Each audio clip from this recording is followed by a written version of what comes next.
Bonjour à tout le monde. Comme promis, je vous ai préparé quelques vidéos pour cheminer ensemble dans cette période un peu difficile, dans le but d'aller à l'essentiel, de mettre des priorités, de se prendre en main et d'approfondir, d'évoluer. Aujourd'hui, nous verrons comment maintenir l'équilibre. Ensuite, nous décoderons les mécanismes de la peur. Nous verrons quelle est l'importance du nerf vague, l'importance des respirations, des exercices énergétiques, de la cohérence cardiaque, et nous terminerons avec une méditation sur l'œuf de lumière. Tous ces exercices, toutes ces vidéos ont pour but de renforcer le système immunitaire, de faire baisser le stress, de demeurer dans la paix et la joie, car c'est la meilleure manière d'affronter cette période.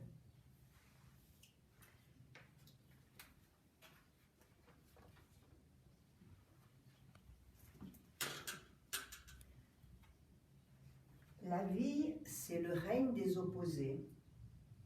Nous connaissons bien cette notion en yoga, le yin et le yang, la joie, la tristesse, l'homme, la femme, le matin, le soir, la santé, la maladie, etc. Un système est en équilibre et est vivant lorsqu'il réussit à maintenir son équilibre ou à le retrouver. Et c'est vrai pour tous et pour tout le monde, pour les sociétés, pour les individus, pour nos émotions, pour notre corps, pour tout. Pourtant, lorsqu'on s'est installé dans la routine, quelquefois le chaos peut être utile ou nécessaire. Et je me souviens que Prigogine, un prix Nobel de physique et de chimie, expliquait que le chaos est parfois le commencement du nouveau.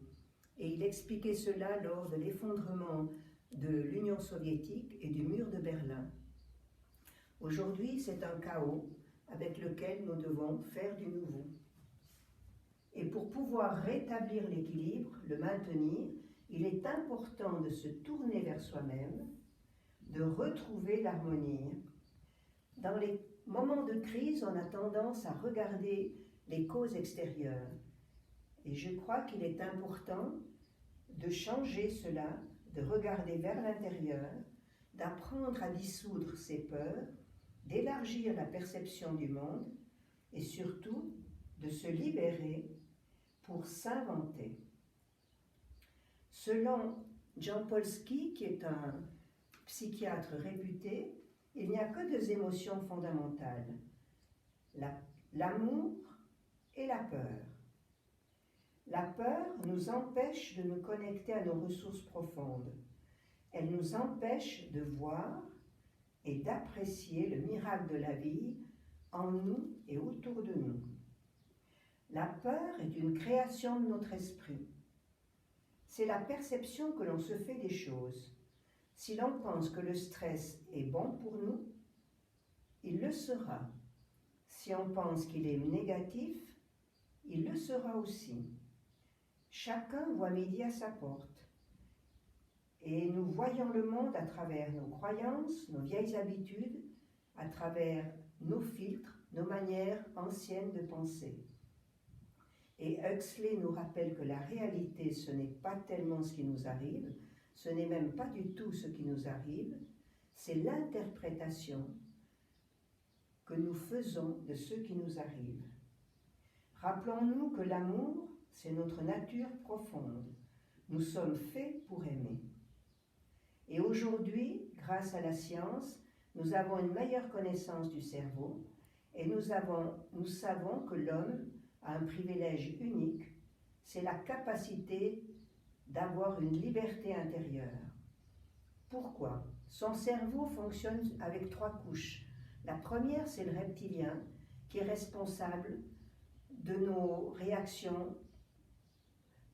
réactions répétitives, inconscientes, spontanées. La deuxième, c'est le limbique, le siège de nos émotions. Et la troisième, c'est notre mental, le cortex. Mais nous avons encore une 4e couche, les préfrontaux, qui évoluent avec les siècles et les années.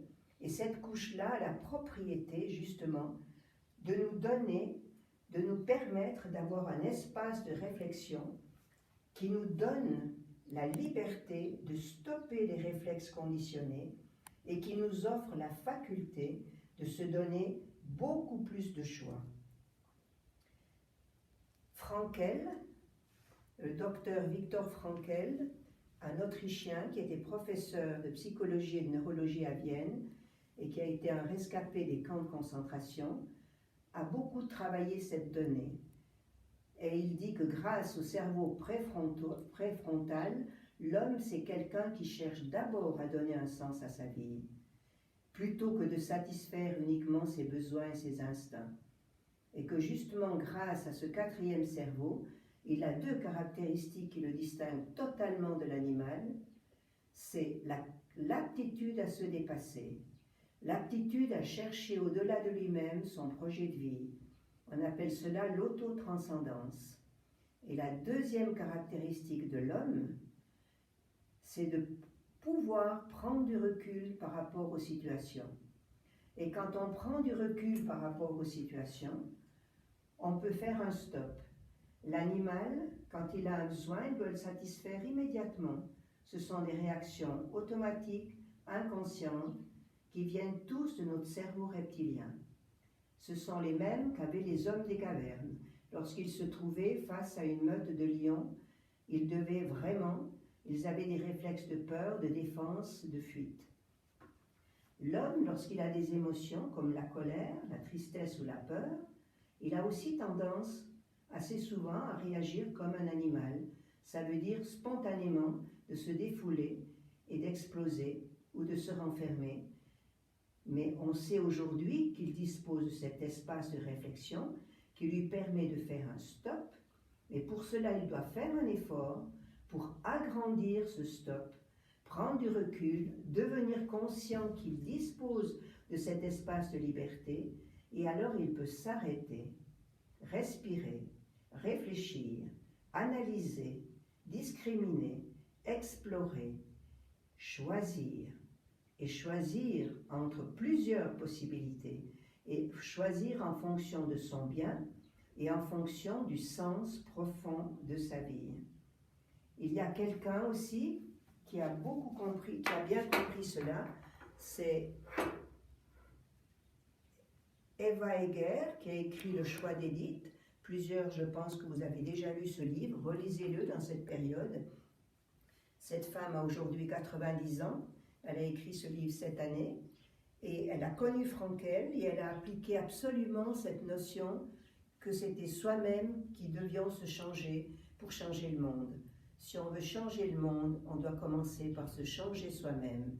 Et Frankel nous rappelle qu'on est responsable de ce que l'on devient, qu'on façonne sa vie à chaque instant, qu'on est vraiment capable de changer le monde d'une manière positive.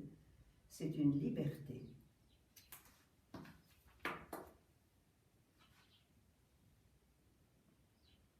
Belle journée à tous.